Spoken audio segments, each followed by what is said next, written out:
আগের ভিডিও যদি তোমরা ফলো করে থাকো বা দেখে থাকো তাহলে নিশ্চয়ই তোমরা জানবে আমি বলেছিলাম যে আমি দমদমে যাচ্ছি। দমদমে বেসিক্যালি আমি গেছিলাম আয়ুষ এক্সক্লুসিভ জুয়েলারিতে, যেখানে কিনা বিভিন্ন ধরনের র মেটেরিয়ালস পাওয়া যায় হ্যান্ডমেড জুয়েলারি কিংবা জং জুয়েলারির জন্য। তো সেখান থেকে তোমরা অনায়াসে পেয়ে যাবে। ডিটেলস আমি ডেসক্রিপশন বক্সে দিয়ে দেবো।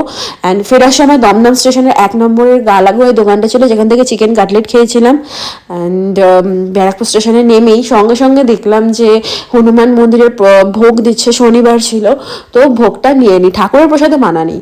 তো তারপর স্টেশন থেকে বেরোনোর মুখেই স্টেশনেই 1 নম্বরে এই দোকানটা ছিল, যেখানে কিনা মাটির জিনিস বিক্রি হচ্ছিল, মাটির কাপ থেকে শুরু করে বাটি বোতল থালা সব। তো এই দুটো কাপ আমার ভীষণ পছন্দ হয়েছিল, তো এটা ফেরার সময় আমার আরও এক্সট্রা এই কাপটা ভালো লেগেছিলো, এটা 5টা নেওয়া হয়েছে।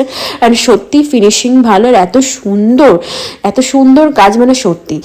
দেখা হচ্ছে তোমাদের সঙ্গে নেক্সট ভিডিওতে। Till then do like share and subscribe to my channel.